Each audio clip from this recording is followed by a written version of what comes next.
भगवान के संदेश को पूरी दुनिया में फैलाने का भी उद्देश्य है इसमें, और सबको कृष्ण प्रेम देकर के वापस इस जेल से छुड़ा करके भगवान के धाम ले जाना, ये उद्देश्य है इस संस्था का।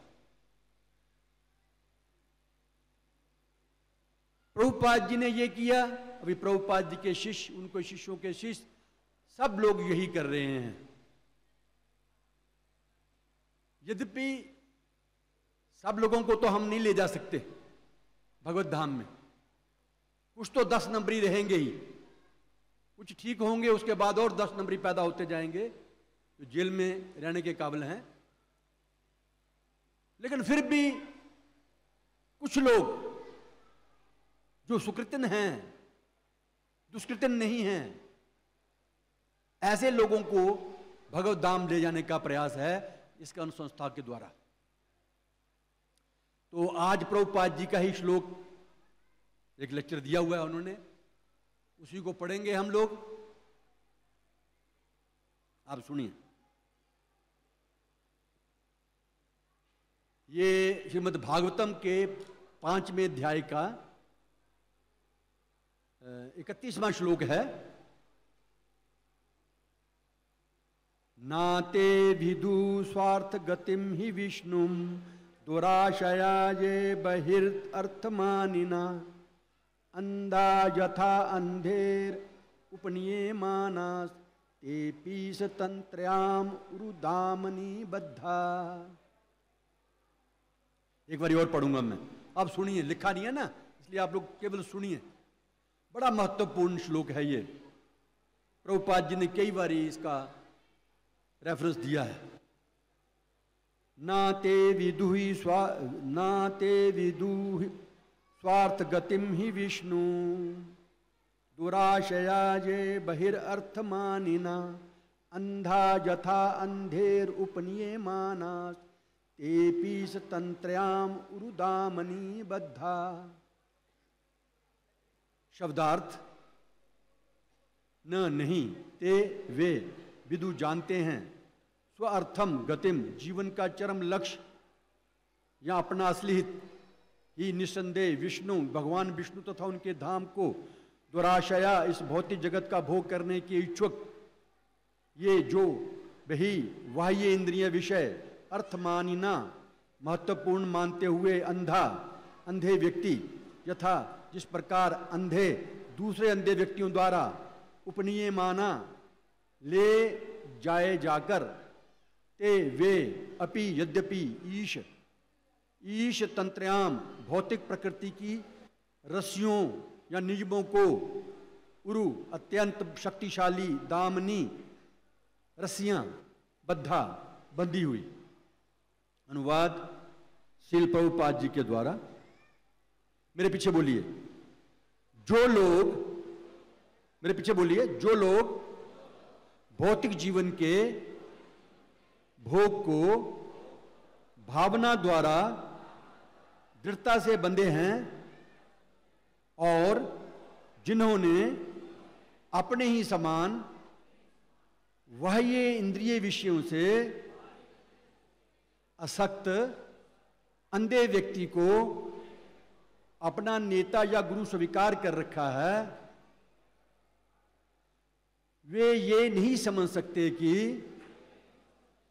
जीवन का लक्ष्य भगवत धाम को वापस जाना तथा भगवान विष्णु की सेवा में लगे रहना है। ये जीवन का लक्ष्य है हमारा। लेकिन जो अपनी इंद्रिय तृप्तियों में लगे हुए हैं और जो लोग इंद्रिय तृप्तियों के विषय में ही सिखा रहे हैं, ऐसे लीडर या गुरु, उनको अंधा कहा गया है। वो अपना स्वार्थ भी नहीं जानते तो बाकी पब्लिक का स्वार्थ क्या करेंगे? खाक करेंगे? वो नहीं कर सकते हैं।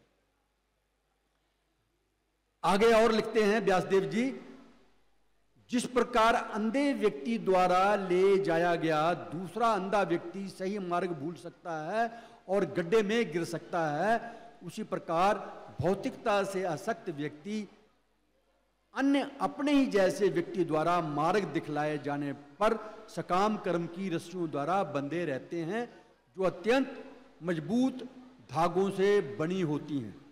ऐसे लोग 3 प्रकार के कष्ट सहते हैं, वह पुनः पुनः भौतिक जीवन प्राप्त करते हैं। तो मैं प्रभुपाद जी का श्लोक का अर्थ आपको समझाऊंगा, बड़े ध्यान से सुनिए। बहुत ही महत्वपूर्ण प्रभुपाद जी का लेक्चर है। अगर आप वाकई इसको समझ जाएंगे तो हम बुद्धिमान कहलाने के हकदार हैं। अगर इस पर चलते हैं तो, अगर नहीं चलते तो बुद्धिमान नहीं है। फिर एक आदमी गिर जाता है गड्ढे में तो बुद्धिमान व्यक्ति जो है वो उठने की कोशिश करेगा ना, जेल से निकलने की कोशिश करेगा। कोई जेल में बंद है तो अगर हम जेल से निकलने की कोशिश नहीं करते या खड्डे में ही गिरे रहते हैं तो बुद्धिमान तो नहीं कहे जाएंगे हम। तो हमें बुद्धिमान बनना है, सबको बेवकूफ नहीं बनना है। प्रभुपाद जी कह रहे हैं, नाते विधु स्वार्थ गतिम ही विष्णुम दुर्साया ये बहिर्अर्थ मानिनः अंधा यथांदिर उपनीयमानास ते पीस तंत्रयाम उरुदामनी बद्धा। जो आम पब्लिक है, जनरल पब्लिक है, खास करके इस युग में, इस कली युग में, वो जीवन का क्या उद्देश्य है नहीं जानते। जीवन का उद्देश्य केवल खाना पीना सोना मजे करना ये नहीं है। और ऐसे ही उनके लीडर हैं। ये इस आधुनिक सभ्यता की ये नुक्स है, ये डिफेक्ट है, ये भौतिक जगत का डिफेक्ट है ये। किंतु इस कलियुग में तो और भी ज्यादा ये डिफेक्ट बढ़ गया हुआ है, ये दोष बढ़ गया है। बाकी युगों में भी था, क्योंकि भौतिक युग, जो भौतिक जगत है वो तो दोषों का पूर्ण है ही, लेकिन कलियुग में तो बहुत ही ज्यादा दोष है। कलर दोष निधे राजन, तो ये आधुनिक सभ्यता का दोष है, ये भौतिक जगत का दोष है। पहले सत्ययुग आता है, त्रेता युग आता है, द्वापर युग आता है, उसके बाद कली युग आता है। जिस प्रकार अलग अलग ऋतुएं होती हैं, गर्मी सर्दी बसंत जाड़ा आदि आदि, उस प्रकार ये सत्ययुग त्रेता युग द्वापर युग कली युग आता है। और सत्ययुग में लोग 1 लाख वर्ष तक जीते थे, उनकी आयु होती थी 1 लाख वर्ष। और 1 लाख से एक बिंदी हटा दो, बाकी कितने रह गए? त्रेता युग में 10,000 वर्ष।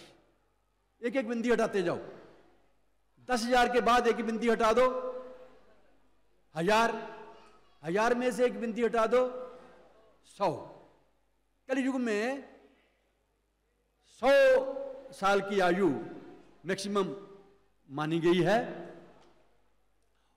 और ज्यों ज्यों कलियुग और बढ़ता जाएगा तो हमारी शारीरिक क्षमता भी कम होती जाएगी, हमारी यादाश्त भी कम हो जाएगी, हमारी दया भी कम हो जाएगी, धीरे धीरे हमारी धार्मिक प्रवृत्तियां हैं वो भी कम होती जाएंगी।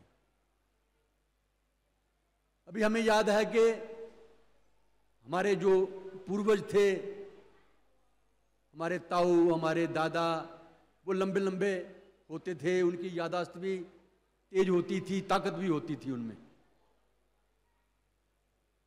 जो मेरी उम्र के हैं अभी 60-70 साल के, तो वो जानते हैं कि हमारे पूर्वज, हमारे देखते देखते ही हमारे से ज़्यादा उनकी मेमोरी होती थी, हमारे से ज़्यादा उनकी ताकत होती थी।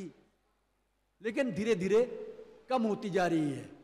अभी लोगों के कद छोटे छोटे होते जा रहे हैं। पहले देखते थे कि जितना बड़ा ये गेट है, आम लोगों के गेट इतने बड़े होते थे पहले घरों में, और आजकल छोटे छोटे गेट होने शुरू हो गए हैं क्योंकि कद ही छोटा हो गया है। तो ये सारे डिफेक्ट हैं। पहले किसी की भी खेत में से जाकर के हम लोग वो गाजर मूली तोड़ लेते थे। आज तोड़ के बताओ किसी से, या भुट्टा तोड़ के बताओ, वो भुट्टे के पीछे जान ले लेगा वो। तो धीरे धीरे धीरे धीरे ये हर चीजों की कमी होती जा रही है। यादाश्त कमी, उम्र भी कमी, दयालुता भी कमी, दया का भी अभाव होता जा रहा है। यहां तक बताया गया है कि कलयुग में जो 25-30 साल का हो जाएगा तो बोला ओ बहुत जी लिया है, बड़ा बुढ़ा हो गया जी, सबसे बुजुर्ग है ये 20-25 साल का। तो ये कलयुग का डिफेक्ट है। और धीरे धीरे क्या होगा, ये भागवतम में बताया गया है। चावल खास करके खाद्य पदार्थों की कमी होएगी। आप देखते ही हैं खाद्य पदार्थों की। अभी देखो पिछले साल भी बारिश नहीं हुई और बेमौसम की बारिश हुई अभी सर्दियों में, तो सारी फसलें भी तबाह हो गई। और इस साल फिर बारिश नहीं होने वाली है, ऐसा बताया गया है। 80% बारिश होने वाली है, उससे भी शायद कम, 73%। तो ये कलयुग के दोष हैं ये। उसमें हमारा भी कसूर है, ऐसा नहीं है, हमारा भी कसूर है। तो कहा गया है कि अन्न की कमी हो जाएगी, खास करके चावल, गेहूं, दूध। दूध तो हमारे देखते देखते हो गया, क्योंकि मैं पंजाब का रहने वाला हूं। तो पंजाब में हम शहर में जब बाजार में घूमते थे तो हलवाई की दुकानों पे बड़े बड़े कढ़ाइयाँ, बड़े बड़े कड़ा बोलते हैं उसको, है ना, और उसमें दूध उबलता रहता था और इतनी मोटी मोटी मलाई होती थी। आजकल मिलता ही नहीं दूध कहीं, और छोटे छोटे पतीलों में रखे होता है दूध, और लेने भी जाओ तो बोलते हैं ये चाय के लिए रखा हुआ है। तो ये, और आजकल जो दिल्ली वगैरह में, शहरों में क्या, गांव में भी नकली दूध मिल रहा है, केमिकल दूध मिल रहा है। तो इन सब की कमी हो जाएगी, ऐसा कलयुग का वर्णन आता है। तो प्राकृतिक जो स्वभाव है हमारा, उद्देश्य क्या है, ना हम जानते हैं, ना हमारे बड़े बड़े नेता जानते हैं। लेकिन हम उनको नेता मान बैठे हैं जो हमें बिजली पानी सस्ता कर दे, वही हमारा बड़ा नेता है। केवल बिजली पानी देना या हमारे इंद्रिय तृप्ति को पूरा करने के लिए सुविधाएं देना, ये कोई बड़ी बात नहीं है। ये प्रकृति द्वारा अपने आप ही दिया गया है ऐसी चीजें, किसी चीज की कमी है नहीं है। तो ये सारे दोष हैं। देहात्म बुद्धि है, अपने के शरीर को ही मैं मानता हूं, मेरे शरीर से जो चीजें जुड़ी हुई हैं उन्हीं को अपना मानता हूं। सारे संसार में ऐसा ही लोग सोच रहे हैं। मैं दिल्ली में पैदा हो गया तो मैं दिल्ली वाला हो गया, पंजाब में पैदा हो गया तो मैं पंजाब वाला हो गया, अपने आप को समझता हूं। यूपी में पैदा हो गया, बिहार में पैदा हो गया तो मैं अपने आप को बिहारी समझता हूं। और तो और हमने जमीन का भी बंटवारा कर लिया।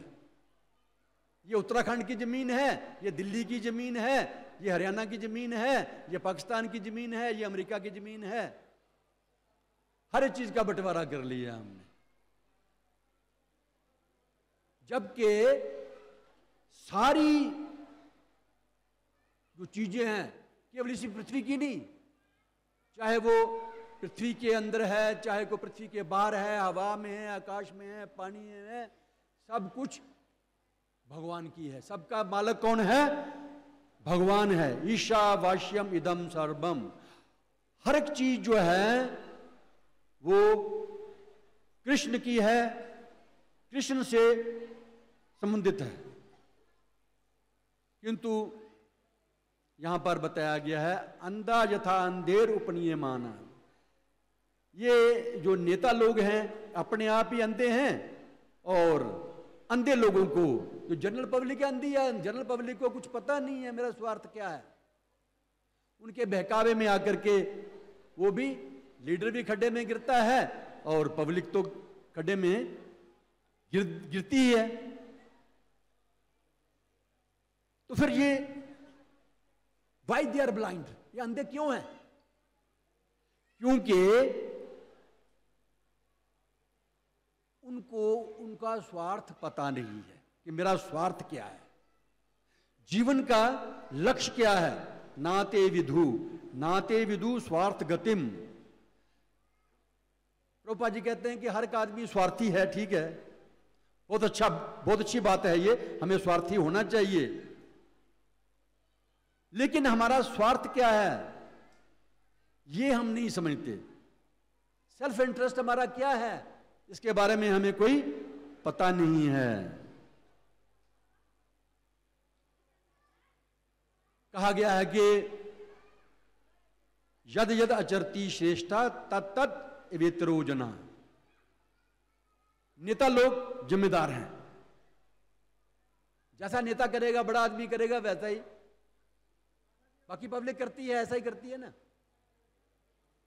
तो जो भौतिकवादी लीडर हैं उनके बारे में तो हम कुछ नहीं कह सकते, लेकिन हमारे जो आध्यात्मिक नेता हैं, हमारे इस्कॉन के भक्त हैं, उनको तो अपने चरित्र से दिखाना चाहिए आम पब्लिक को, ताकि जो आम पब्लिक है उनकी नकल कर सके, उनके चरण चिन्हों में चल सके। यही प्रभुपाद जी ने हमें सिखाया है।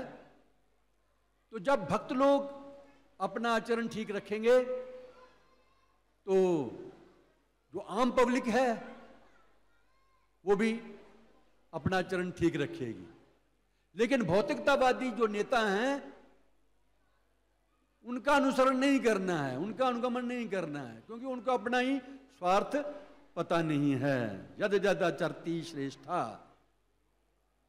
तो यदि जो नेता है वो ही अपूर्ण है अपने आप में, जो अपूर्ण है तो वो क्या रास्ता दिखाएगा लोगों को? खुद ही नहीं जानता है तो वो दूसरों को क्या सिखा सकता है? तो इसलिए कहा गया है जो आम पब्लिक है वो मिसगाइडेड है। जीवन का उद्देश्य क्या है ये उनको पता नहीं है, इसके बारे में मिसगाइड किया गया है लोगों को।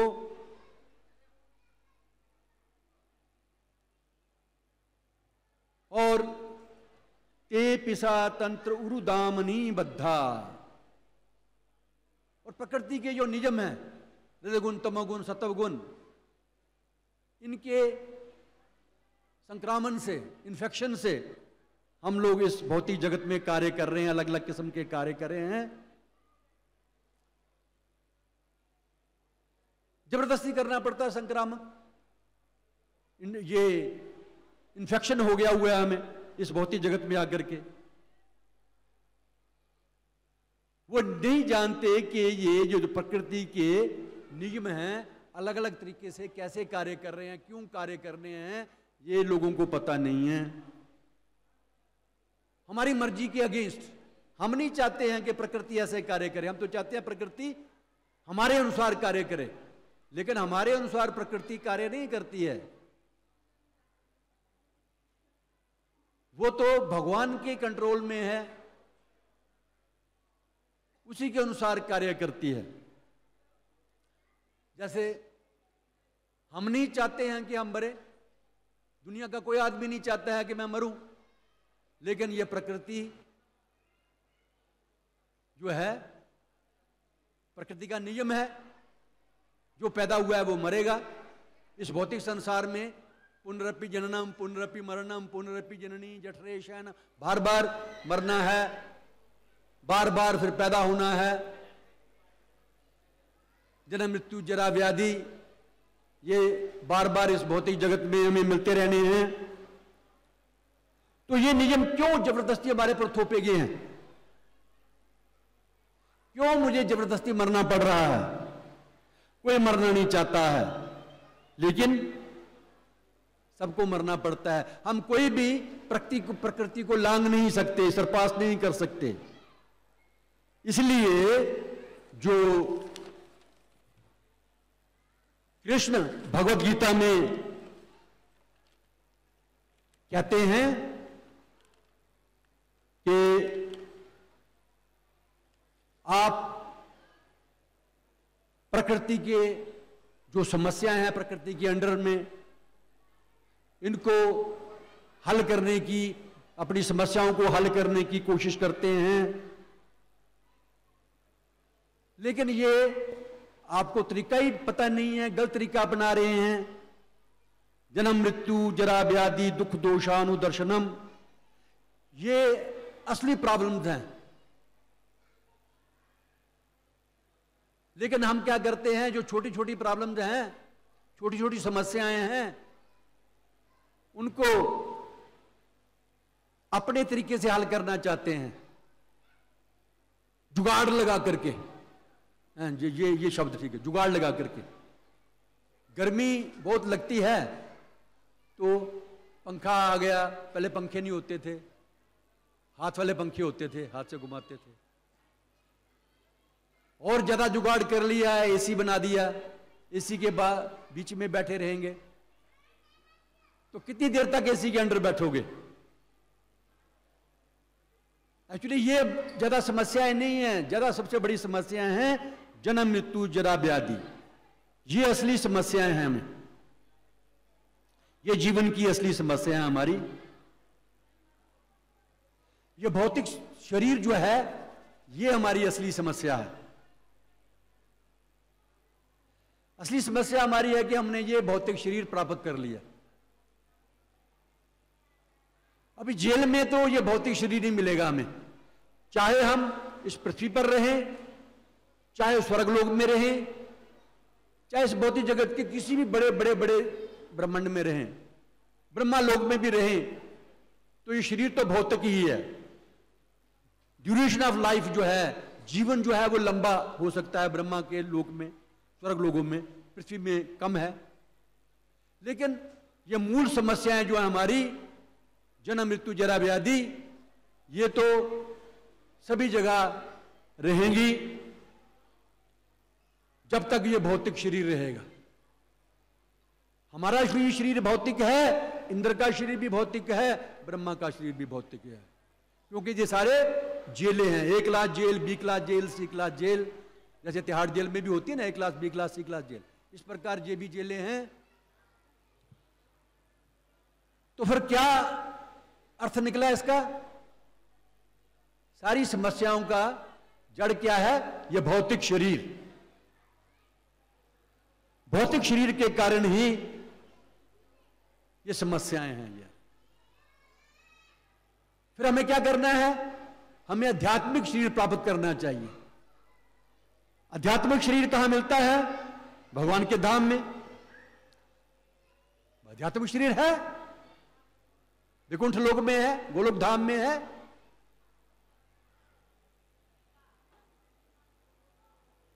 हम इस भौतिक जगत से कैसे निकलें? कैसे हम आध्यात्मिक शरीर प्राप्त कर रहे हैं?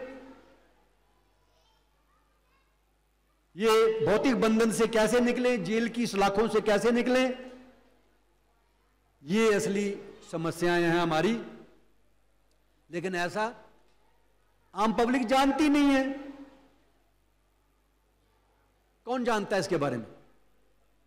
बड़े बड़े लीडर नहीं जानते। उनको बताओ कि आप जीवन की समस्याओं में के बारे में जानते हो, आपका लक्ष्य क्या है? कोई बड़े से बड़ा लीडर नहीं बता सकेगा। इसलिए भागवतम कहती है, नाते विधु स्वार्थगतम ही विष्णु। इसीलिए ये अंतर्राष्ट्रीय कृष्ण भावनामृत संघ जो है, ये प्रचार कर रहा है, हे संसार के लोगों, इस जेल में मत पड़े रहो, इस जेल से निकलो बाहर। कब तक इस जेल में पड़े रहोगे? ये चीज और कोई बाहर नहीं सिखाएगा।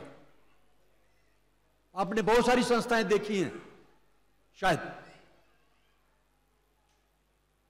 किसी भी आप संस्था के पास जाओगे, कथावाचक के पास जाओगे, ऐसी गूढ़ बातें आपको कहीं सुनने को नहीं मिलेंगी। आपको कीर्तन भी मिल जाएगा, भजन भी मिल जाएंगे फिल्मी गानों के, लेकिन जीवन का लक्ष्य क्या है ये शायद ही कोई बताए। केवल प्रभुपाद जी ने ही ये बताना शुरू किया है सबसे पहले। हालांकि शास्त्रों में है, शास्त्रों में बताया गया है, लेकिन किसी महात्मा ने आज तक नहीं बताया था। प्रभुपाद जी के पहले गिने चुने महात्मा हैं जिन्होंने बताया। ये जो तथाकथित महात्मा आजकल के हैं, इन्होंने कभी भी क्या समस्याएं हमारी, कैसे इनको हल करना है, किसी ने नहीं बताया। लेकिन प्रभुपाद जी ने हमें बताया है, हमें वापस भगवान के धाम में जाना है। ये हमारा स्वार्थ है। विष्णु के बारे में जानना है, भगवान के बारे में जानना है, ये हमारा स्वार्थ है। इंद्रिय तृप्ति तो हमने कई जन्मों तक की, 84 लाख जोनियां, पता नहीं कई हजारों सालों से हम भुगत रहे हैं। कभी कुत्ता, कभी गधा, कभी बिल्ली। इंद्रिय तृप्ति तो कई जन्मों में की है। पुनः पुनः चर्वितप चर्विना नाम, बार बार। जैसे गन्ना समझे, ईख खा करके, उसको गंडेरी खा करके, चूस करके कोई नीचे फेंक दे, और उसके बाद उसमें तो रस बचता नहीं है कि दूसरा आदमी कोई उसको खाए तो क्या निकलेगा उसमें से। तो उसी प्रकार हमने कई जन्मों तक इंद्रिय तृप्ति किया है, और इस जन्म में भी उसी का चूसने की कोशिश कर रहे हैं जिसमें कोई रस नहीं है। ये भागवतम बताती है कि हमें उस चूसे हुए को चूसना नहीं है। जो चूस के फेंक दिया उसको छोड़ो। अभी हमारी असली स्वार्थ क्या है उसके बारे में जानने का प्रयत्न करो। वो है कृष्ण को जानना, विष्णु को जानना। ईश्वर परम कृष्ण, ईश्वर कौन है? कृष्ण। कृष्ण को जानना, भगवान को जानना, ये हमारा स्वार्थ है। अगर हम कृष्ण को जान लेते हैं, भगवान को जान लेते हैं, तो दोबारा से इस भौतिक जगत में हमें नहीं आना पड़ेगा। यही हमारा असली स्वार्थ है। इस जेल से निकले, यही हमारा असली स्वार्थ है। अगर हम इसी जन्म में भी, पिछली जन्मियों में तो हम युगों में तो हमने बहुत इंद्रिय तृप्ति कर ली, अगर इस बार भी हम यही इंद्रिय तृप्ति करेंगे तो द्वारा इसी भौतिक जगत में हम फंसे रहेंगे, इस जेल से नहीं छूट सकते हैं। और जो भी भगवान के धाम में वापस जाना चाहता है, अपने घर वापस जाना, एक्चुअली हमारा घर ये नहीं है। दिल्ली, यूपी, हरियाणा, पंजाब, उड़ीसा, ये हमारा असली घर नहीं है। हमारा असली घर वैकुंठ लोक है, और वहां जाकर के हम सुखी रह सकते हैं। इस भौतिक जगत में हम नहीं सुखी रह सकते। दुखालयम शाश्वतम। और जो इस संसार से निकलना चाहता है, इस जेल से निकलना चाहता है, उसको चैतन्य महाप्रभु जी को फॉलो करना होगा, प्रभुपाद जी को फॉलो करना होगा, अपना स्वार्थ जानना होगा। वो स्वार्थ है कृष्ण भक्ति। कृष्ण भक्ति के द्वारा ही हम इस भौतिक जगत से छुटकारा पा सकते हैं। चैतन्य महाप्रभु जी ने कहा है, और भी आसान कर दिया इसको। क्या कहा है? क्योंकि बहुत ही दयालु अवतार हैं वो। हरे कृष्णा कृष्णा कृष्णा हरे हरे, हरे राम राम राम हरे हरे। इस महामंत्र से शुरुआत कीजिए और अपनी इंद्रिय तृप्तियों को, आहार, निद्रा, भय, मैथुन, इनको कम करते जाइए। धीरे धीरे धीरे धीरे कम करते जाइए। एक स्टेज पे बिल्कुल खत्म करना है। ये भौतिक शरीर मिला है, जितना जरूरत है उतना तो हमें चाहिए, लेकिन उसके ज्यादा बिल्कुल खत्म करना है। और जब तक ये अपना आहार, निद्रा, भय, मूत्र, खाना पीना, सोना बढ़ाते जाएंगे, तो सच मानिए हम यहां से, जेल से नहीं निकल सकते, चाहे जो मर्जी करते रहिए। मंदिर भी आइए, लेकिन ये नहीं है कि मंदिर आएंगे तो आहार, निद्रा, भय, मैथुन बढ़ाते जाइए। रोजाना मंदिर आ जाइए, कुछ भी नहीं काम बनेगा। वैकुंठ लोग नहीं जा सकते वापस, इस जेल से वापस नहीं जा सकते, back home back to God नहीं जा सकते जब तक आहार निद्रा भय मैथुनम ये खत्म नहीं करेंगे। और साथ साथ भगवान की भक्ति करिए। हरे कृष्णा कृष्णा कृष्णा हरे हरे, हरे राम राम राम हरे हरे। अभी आपको वीडियो शो बताया जाएगा, वो देखिए। तो जो मैंने बताया वो सबको समझ में आया नहीं आया? अगर इसका पालन करेंगे तो back home back to God भगवान के धाम में वापस जा सकते हैं, नहीं तो फिर आपकी मर्जी है, पड़े रहिए। हरे कृष्णा, धन्यवाद।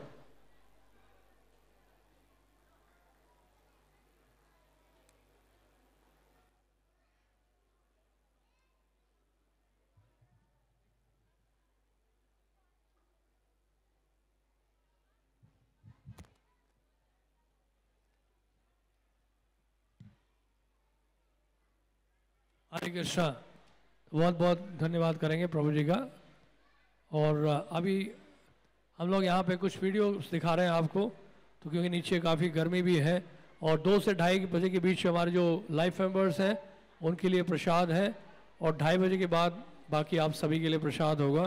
तो तब तक 2:30 बजे तक आप सभी भी भक्त लोग जो लाइफ मेंबर नहीं हैं वो यहाँ पे बहुत सुंदर वीडियो देख सकते हैं। प्रभुपाद जी के ऊपर बहुत अच्छा वीडियो दिखाया जा रहा है। और 2:30 बजे आप लोग नीचे जाइए प्रसाद लेने के लिए, क्योंकि बाहर बहुत धूप है, तो उससे अच्छा है कि आप यहीं पे बैठिए टेंपल हॉल में, आप 2:30 बजे तक ये वीडियो देखेगा। आपसे एक बार हमारे साथ बोलिए, महामंत्र बोलिए, हरे कृष्णा कृष्णा कृष्णा हरे हरे, हरे राम राम राम हरे हरे, हरे कृष्णा कृष्णा कृष्णा हरे हरे, राम राम राम हरे हरे, कृष्णा कृष्णा कृष्णा हरे हरे, हरे राम राम राम हरे हरे, हरे कृष्णा कृष्णा कृष्णा हरे हरे, हरे राम राम राम हरे। तो फिर से एक बार और सूचना देंगे आपको कि 2 बजे से 2:30 बजे हमारे लाइफ मेंबर्स जो है उनके लिए प्रसादम है नीचे प्रसादम हॉल में, और बाकी आप जितने भी भक्त बैठे वो यहाँ बैठे रहे। और यहाँ पे आपके लिए वीडियो दिखा रहे हैं हम लोग 2:30 बजे तक श्रील प्रभुपाद जी के ऊपर, आप वो वीडियो देखेगा। और 2:30 बजे के बाद आप लोग नीचे जाइए प्रसाद। हरे कृष्ण।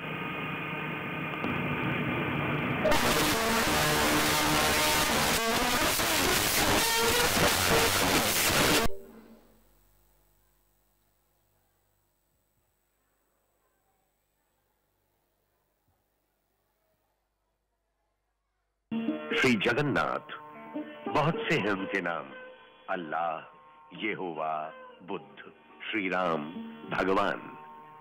अनंत है श्री कृष्ण के रूप और असीम है उनकी लीलाएं। 5000 वर्ष पूर्व भगवान श्री कृष्ण ने अपने शिष्य अर्जुन को युद्ध भूमि में अपनी वाणी श्रीमद् भगवद गीता का उपदेश दिया था। 495 वर्ष पूर्व भगवान श्री कृष्ण श्री चैतन्य महाप्रभु के रूप में पुनः प्रकट हुए और उन्होंने हरे कृष्ण महामंत्र का प्रसार किया। उनकी भविष्यवाणी थी कि भगवान नाम कीर्तन का सारे विश्व में प्रचार होगा। श्री कृष्ण भावनामृत का यह विज्ञान गुरु शिष्य परंपरा के माध्यम से आज भी सुलभ है। 1896 में भक्ति विनोद ठाकुर ने एक अद्वितीय ग्रंथ द्वारा भगवान श्री चैतन्य से विदेशों को परिचित कराया। आपने कहा था कि शीघ्र ही एक महात्मा प्रकट होंगे जो सारे संसार में कृष्ण भक्ति फैलाएंगे। श्रील भक्ति विनोद के महाभागवत विद्वान पुत्र श्रील भक्ति सिद्धांत सरस्वती प्रभुपाद ने गुरु परंपरा को आगे बढ़ाया। उनके शिष्य श्री अभय चरणारविंद ने इन भविष्यवाणियों को सार्थक किया।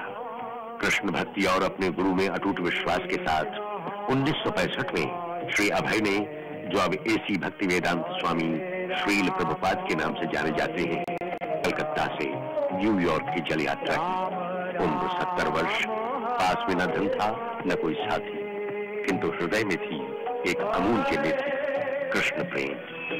हरे Krishna Krishna Krishna Hare Hare, Rama, Hare Hare.